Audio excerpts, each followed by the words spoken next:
بسم اللہ الرحمن الرحیم۔ السلام علیکم ورحمۃ اللہ وبرکاتہ۔ میں ہوں محمد اختر اور آپ لوگ دیکھ رہے ہیں میرا یوٹیوب چینل رسول پور ٹی وی۔ پیارے دوستو، آج میں آپ سے نبی کریم صلی اللہ تعالیٰ علیہ وسلم کا حسن و جمال بیان کروں گا، ایسا حسن و جمال کہ جو آج تک آپ نے کبھی کسی سے نہیں سنا ہوگا۔ اور ہمارا آج کا موضوع بھی یہی ہے، اللہ نے سارے نبیوں میں سب سے اعلیٰ، سب سے افضل، سب سے برتر، سب سے خوبصورت جناب رسول اللہ صلی اللہ تعالیٰ علیہ وسلم کی ہستی کو پیدا فرمایا۔ اس سارے عالم کے انسانوں کے لیے نبی کا اعلان فرمایا کہ رسول اللہ صلی اللہ تعالیٰ علیہ وسلم نے فرمایا، اب میں تمہاری ساری دنیا کا رسول بن کے آیا۔ آپ کا ظاہر بھی اتنا خوبصورت اور آپ کی زندگی بھی بہت خوبصورت۔ پیارے دوستو، میں آپ کو اللہ کے نبی کا حلیہ بتاتا ہوں۔ آپ صلی اللہ تعالیٰ علیہ وسلم تشریف لے جا رہے ہیں مکہ چھوڑ کے مدینہ۔ راستے میں بھوک لگی، خیمہ دیکھا، اس میں ایک بوڑھی عورت رہتی تھی۔ کہا، ماں جی کچھ کھانے کو ملے گا؟ پیسے دیں گے۔ اس نے کہا کہ بیٹا بارش نہیں ہوئی، کچھ بھی نہیں ہے، قحط ہے، کھانے کو بھی کچھ نہیں، پینے کو بھی کچھ نہیں ہے۔ وہاں ایک بکری کھڑی تھی، بالکل کمزور، اس کے جسم پر صرف کھال تھی۔ آپ نے کہا، اس بکری کا دودھ نکال لوں؟ وہ کہنے لگی، دیکھ تو رہے ہیں اس کے جسم پر تو سوائے کھال کے کچھ نہیں، کہاں سے نکالو گے؟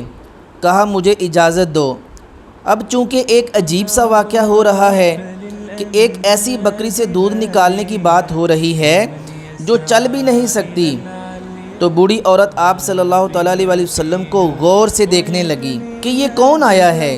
ناظرین، بہت زیادہ آپ کی توجہ چاہتا ہوں، یہ بات کسی عام بندے کی نہیں ہو رہی، یہ بات کسی عام ممبر کی نہیں ہو رہی، یہ بات کسی عام شخص کی نہیں ہو رہی، بلکہ پوری کائنات کے سرور عالم صلی اللہ تعالیٰ علیہ وسلم کی بات ہو رہی ہے۔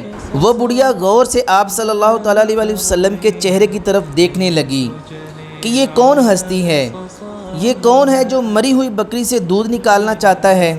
تو وہ بڑھیا غور سے دیکھ رہی ہے آپ صلی اللہ تعالیٰ علیہ وسلم کو، تو آپ اس کی آنکھوں میں سما گئے۔ پھر اس نے بکری کا دودھ دھونے کی اجازت دی۔ آپ کریم صلی اللہ تعالیٰ علیہ وسلم نے اس بکری کے تھانوں کو پکڑا تو لٹک کے نیچے آ گئے۔ جب بکری کے تھنوں کو آپ صلی اللہ تعالیٰ علیہ وسلم نے ہاتھ مبارک لگائے تو وہ دودھ سے بھر گئے۔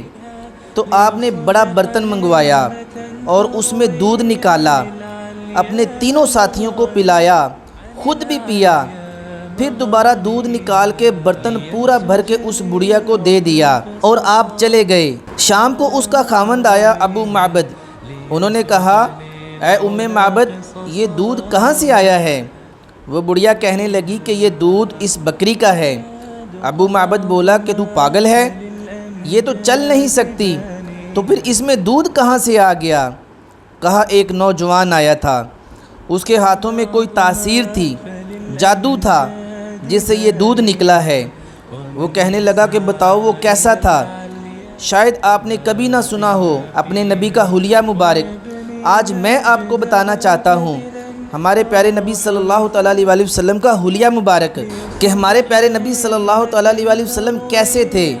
اماں جی کے الفاظ میں، وہ جو اماں الفاظ بول گئی، آج تک عالم تھک گئے ترجمہ کرتے ہوئے، لیکن میرے نبی صلی اللہ تعالیٰ علیہ وسلم کی تعریف وہ نہ بیان کر سکے جو وہ بڑھیا کر گئی۔ کہنے لگی کہ میں تمہیں کیا بتاؤں، میں نے ایک شخص دیکھا، مجھے لگا جیسے 14ویں کا چاند ہی کپڑے پہن کے زمین پہ آ گیا۔ وہ اتنا خوبصورت، اتنا خوبصورت، سر بڑا سا، خوبصورت کھلا سرخ ماتھا، کلیوں جیسا خوبصورت چمکتا ہوا رنگ۔ پھول میں چمک تھوڑی ہو جاتی، کلی میں زیادہ ہوتی ہے، کلیوں جیسا رنگ چمکتا ہوا۔ آج کل ہر شخص اپنے آپ کو خوبصورت بنانے کے لیے بہت زیادہ ہنر استعمال کرتا ہے، بہت نایاب چیزیں استعمال کرتا ہے، اور وہ وقتی طور پر انسان کو خوبصورت بنا دیتی ہیں، لیکن کچھ وقت، کچھ عرصہ بعد جب ان چیزوں کا اثر جاتا رہتا ہے، انسان پھر اندر سے وہی عجیب و غریب نظر آنے لگتا ہے۔ تو یہ خوبصورتی اللہ پاک نے میری نبی کو عارضی طور پر نہیں دی، بلکہ پرماننٹ دی تھی۔ جو ایک دفعہ دیکھتا وہ ہمیشہ دیکھنے کا ہی مشتاق رہتا۔ تو میرے نبی کے آئی برو اللہ نے ایسے بنا دیے، ایسے خوبصورت، ناک سے اوپر درمیان میں پیشانی والا حصہ خالی، اور وہاں سے آئی برو شروع ہوتے اور آنکھ کے ایک سائیڈ پہ ساتھ آ کے لگتے۔ نبی کریم صلی اللہ تعالیٰ علیہ وسلم کے پیشانی پہ دونوں آئی برو کے درمیان یہاں بال نہیں تھے، یہاں یہ جگہ خالی تھی، اور جب آپ کو غصہ آتا تھا تو آپ غصے کو برداشت کرتے تھے، نکالتے نہیں تھے، برداشت کرتے تھے، تو وہ پیشانی سے دونوں آئی برو کے درمیان جو جگہ خالی تھی حرکت کرنا شروع کر دیتی تھی۔ تو اس سے پتہ چلتا تھا کہ اللہ کے نبی غصے میں بیٹھے ہوئے ہیں۔ آنکھ بڑی خوبصورت، موٹی اشکل، لمبی، جنہیں ہم آئی لیشز کہتے ہیں، یہ بال بڑے لمبے ہیں، بغیر سرما کے، سرما لگا ہوا، ایجل، ابرج، ادب، احد، یہ سب نام میرے نبی کے آنکھوں کے ہیں کہ اللہ نے ایسی خوبصورت آنکھ پوری کائنات میں کسی کو دی ہی نہیں۔ اتنی خوبصورت، اتنی حسین، اس میں باریک سرخ دھاریاں تھیں، سفیدی سفید تھی۔ جب آپ آنکھ اٹھا کے کسی کو دیکھتے تھے تو کوئی آپ کی آنکھوں میں آنکھیں نہیں ڈال سکتا تھا، سب جھک کر کھڑے ہو جاتے تھے۔ اس لیے میرے نبی کسی کو اکڑ کر نہیں دیکھتے تھے، لوگ ایسے دیکھتے تھے، ایسے کہ جب کبھی آنکھ اٹھتی تھی تو سب آپ کے سامنے یوں سر جھکا کر کھڑے ہو جاتے تھے، کوئی آپ کے چہرے پر نظر نہیں ڈال سکتا تھا۔ خوبصورت بال، اتنے خوبصورت کہ ریشم کی ریشمی بھی مدھم پڑ جائے، اور ماتھا تھوڑا سا اٹھا ہوا، یہاں سے نور نظر آتا تھا۔ ہونٹ بڑے خوبصورت کھلے ہوئے، گلابی اور لال رنگ کی دھاری دیتے ہوئے، اور دانت منہ میں ایسے خوبصورت چمکتے ہوئے کہ جب کبھی مسکراتے تو آپ کے دانتوں کا نور دیواروں پر پڑتا ہوا نظر آیا کرتا تھا۔ ایسے حسین دانت تھے ہمارے نبی کے کہ دانتوں سے نور نکل کے دیواروں پہ پڑتا، دور سے نظر آتا تھا، سامنے والے 4 دانتوں میں تھوڑا فاصلہ تھا۔ آپ کی مسکراہٹ کے دوران اس میں سے روشنیاں نکلتی تھیں، اور یہ گال وقت کے ساتھ ساتھ میرے اور آپ کے، ہم سب کے کسی کے لڑک جاتے ہیں، کسی کے ایسے اوپر ابھرے ہوئے ہوتے ہیں، اور کسی کے جھریاں بن جاتی ہیں، لیکن میرے نبی صلی اللہ تعالیٰ علیہ وسلم کے ایسے ابھرے ہوئے تھے کہ بالکل تنومند، داڑھی بڑی خوبصورت گھنی، اور سر میں 14 سفید بال تھے، اور ایک روایت میں 20 سفید بال تھے، اور آپ کی یہ گردن مبارک سرائی کی طرح لمبی اور خوبصورت گلائی میں، جیسے کسی نے بڑی خوبصورتی کے ساتھ گھڑ کے آپ کی گردن کو بنایا ہو، اور آواز میں جادو، آواز میں کشش، آواز میں گرفت۔ پیارے دوستو، میں اپنے نبی صلی اللہ تعالیٰ علیہ وسلم کی آواز کا آپ کو ایک واقعہ سناتا ہوں۔ طفیل بن عامر ایک بڑے عرب سردار ہیں، وہ مکے میں آئے، لوگوں نے کہا ایک جادوگر ہے یہاں پر، جو اس کو ملتا ہے اسی کا ہو جاتا ہے، تم اس کی نہ سننا۔ طفیل بن عامر نے ان کے ڈر سے اپنے کان میں روئی ڈال لی کہ میں سنتا ہی نہیں۔ طفیل طواف کر رہا تھا، آپ صلی اللہ تعالیٰ علیہ وسلم پر نظر پڑی، آپ نماز پڑھ رہے تھے، ایک طرف کھڑے ہو کر میرے نبی کو دیکھنے لگے، اور آپ کے دل سے آواز نکلی کہ من ہوا، یہ کون ہے؟ تو مکے والوں نے کہا کہ یہ وہی جادوگر ہے۔ تو طفیل کہنے لگے، تو میرے دل میں آیا کہ تو اتنا بڑا سمجھدار آدمی ہے، یہ اتنا خوبصورت انسان میرے خیال میں جادوگر نہیں ہو سکتا، میں اس کی سنتا ہوں، اگر اچھی بات ہوگی تو لے لوں گا، غلط ہوگی تو چھوڑ دوں گا۔ طفیل طواف پورا کر کے آپ کے پاس آ کے بیٹھ گیا، آپ صلی اللہ تعالیٰ علیہ وسلم نے اسلام پھیرا۔ طفیل کہنے لگا کہ محمد کیا کہتے ہو، محمد کچھ سناؤ۔ تو آپ نے چند جملے بولے، میرے اور آپ کے لیے کوئی کشش نہیں ان کلمات میں ترجمہ بھی کرتا ہوں تو کوئی کشش نہیں، لیکن وہ عرب سوچنے والے، وہ کہنے لگا ارے ذرا دوبارہ سنانا، تیرے ایک جملے نے 7 سمندر کا پانی پی لیا ہے۔ تو آپ نے دوبارہ سنایا۔ طفیل کہنے لگا مجھے کلمہ پڑھا دے۔ آواز میں کشش تھی، جو سنتا تھا وہ کھنچے چلا آتا تھا۔ خوبصورت آواز، چوڑی چھاتی، کھلی چھاتی اور پیٹ برابر۔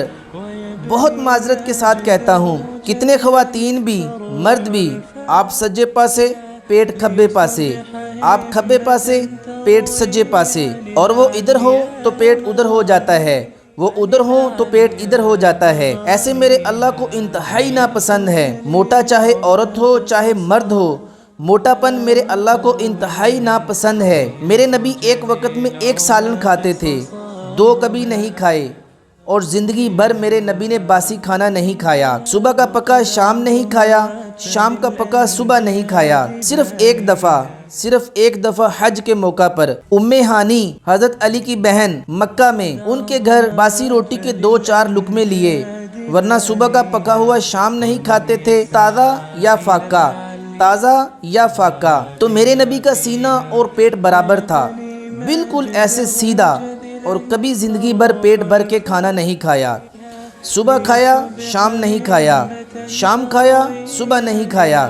جان بوجھ کے کھایا تو چند لقمے، اور میرے نبی کریم صلی اللہ تعالیٰ علیہ وسلم کے سینے سے لائن بنا کے شروع ہوتا بالوں کا تار تھا جو ناف پہ آ کے ختم ہوتا تھا، باقی سارا جسم چمکتا ہوا، ہاتھ الٹی طرف سے اور ہتھیلیاں اور پاؤں کی تلیاں، اس پر گوشت خوبصورت مسیح القدمین اس طرح کا تھا کہ رگیں نظر نہیں آتی تھیں، اور جو حصہ آپ کا کپڑوں سے باہر نظر آتا وہ نور سے چمکتا نظر آتا تھا، اور چلتے وقت پورا قدم اٹھا کے رکھتے، چھوٹی چال اور چال میں تیزی، اس سے لمبے قدم نہیں اٹھاتے تھے، چھوٹا قدم لیکن اس میں تیزی، کندھے ذرا جھکا کے چلتے تھے، اکڑ کے زندگی بھر نہیں چلے، عاجزی و انکساری میں چلتے، تھوڑی گردن جھکی، تھوڑے کندھے بھی جھکے ہوئے، اور عاجزی، اور ہمیشہ سلام میں پہل فرماتے، جس کو بھی ملتے تھے سلام میں پہل ہوتی تھی، اور اتنے اعلیٰ اخلاق تھے کہ کبھی کسی کو انگلی کا اشارہ کر کے نہیں بلایا،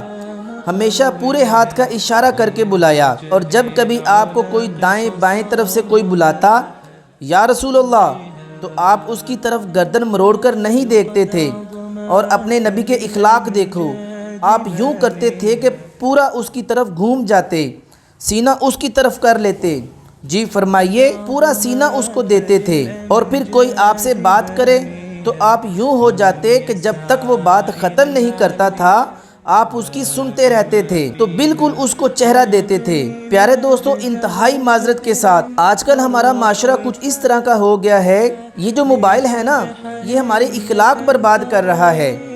آپ موبائل استعمال کر رہے ہیں، ماں نے بلایا، موبائل استعمال کرتے کرتے اچھا میں آتا ہوں، موبائل کو ترجیح دی جا رہی ہے نہ کہ ماں کے حکم کو۔ بیٹا موبائل استعمال کر رہا ہوتا ہے، ماں نے یا باپ نے آواز دی کہ بیٹا بات سنو، بیٹے نے وہیں بیٹھے بیٹھے جواب دے دیا، ادھر ہی بتا دو، اچھا میں آتا ہوں، اچھا کرتا ہوں، اچھا سنتا ہوں، جی بولو، ادھر ہی سن رہا ہوں، آپ مجھے بتا دیں۔ آنکھیں ادھر ہوتی ہیں اور باپ ادھر ہوتے ہیں، یہ جس سے بھی آپ ایسا کرو گے آپ نے اس کے دل کو تباہ کر کے رکھ دیا۔ تو کچھ تو ماں باپ بیچارے اپنی اولاد سے تنگ آ کے پھر ان کو اس طرح کے الفاظ سے نوازتے ہیں کہ اپنا بوتھا شریف میری طرف کرو، مجھے عزت دو، میری آنکھوں میں آنکھیں ڈال کے بات کرو۔ ناظرین، آپ کو صحیح سچا واقعہ سناؤں کہ ہمارے فیصل آباد میں ایک خاتون سکول ٹیچرز ہیں، تو پیپر چیک کرتے کرتے رونے لگی، تو ان کے ہسبینڈ نے پوچھا کیوں روئی ہو، تو اس نے پیپر نکال کے دے دیا، اس کو پڑھو، دوسرا سوال پڑھو۔ دوسرا سوال تھا کہ بچوں سے کہ آپ کیا بننا چاہتے ہیں، تو بچے نے لکھا تھا کہ میں سمارٹ فون بننا چاہتا ہوں، کہ میں دیکھتا ہوں کہ میری ماں اور میرے جو فادر ہیں وہ مجھے اتنی اہمیت نہیں دیتے جتنی اپنے فون کو دیتے ہیں، مجھے چھوڑ دیتے ہیں، میں ان سے بات بھی کروں تو وہ اپنے فون میں لگے ہوتے ہیں اور اسی میں یہ مجھ سے بات کر رہے ہوتے ہیں، تو میرا دل بھی چاہتا ہے کہ میں سمارٹ فون ہوتا۔ تو ان کے ہسبینڈ نے پوچھا تو روئی کیوں ہے، تو کہا کہ یہ تیرے اور میرے بیٹے نے لکھا ہے، اوپر رول نمبر تھا نا، ان کو پتہ تھا کہ یہ رول نمبر کس کا ہے، آپ کو نہیں پتہ تھا، کہا یہ تیرے اور میرے بیٹے نے لکھا ہے کہ میں سمارٹ فون بننا چاہتا ہوں۔ تو خدا را پیارے دوستو، یہ ضرورت کی چیز ہے، اسے بس ضرورت تک رکھیں، لیکن آپ فون کے چکروں میں اپنی رشتہ داری، اپنی محبت ہی بھول گئے۔ خدا را اس کلچر سے باہر نکلو، محمد مصطفیٰ صلی اللہ تعالیٰ علیہ وسلم کی مبارک اور پاکیزہ زندگی کو اپنا ساتھی بنا لو، تو یہ جہان بھی آپ کا ہے اور وہ جہان بھی آپ کا ہے۔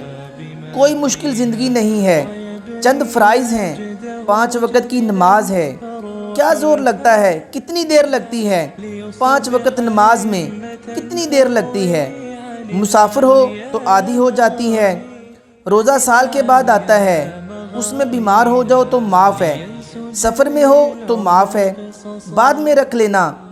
زکوٰۃ ہے وہ مالدار پر ہے، حج ہے تو وہ مالدار پر ہے، غریب پر نہ زکوٰۃ ہے نہ حج ہے، تو پیچھے صرف ایک نماز رہ جاتی ہے۔ نماز ایک ایسی دولت ہے کہ جس کے بارے میں کوئی گنجائش نہیں ہے، اسے ہر حال میں ادا کرو۔ اگر اس میں کوئی گنجائش ہوتی تو میدان کربلا میں میرے نبی کے نواسے کہ جب گردن اڑائی جا رہی تھی اور نماز کا ٹائم ہوا ہے تو آپ نے کوفے والوں سے کہا کہ تھوڑی دیر رک جاؤ، مجھے نماز پڑھنے دو، جو انہوں نے کہا کہ ہم نماز پڑھنے کے لیے جنگ نہیں روکیں گے، تو آپ نے فرمایا پھر ہم نماز نہیں چھوڑیں گے۔ آپ نے آدھوں کو لڑائی پہ لگا دیا اور آدھوں کے ساتھ مل کر آپ نے نماز ادا فرمائی، پھر ان کو لڑائی میں لگا دیا اور پہلوں کو کہا کہ نماز پڑھو، اور عصر سے پہلے سب کے سر کٹ کے نیزوں پر چڑھ گئے۔ تو ایک نماز ایسی چیز جس پر بار بار میرے نبی پاک صلی اللہ تعالیٰ علیہ وسلم نے تاکید فرمائی۔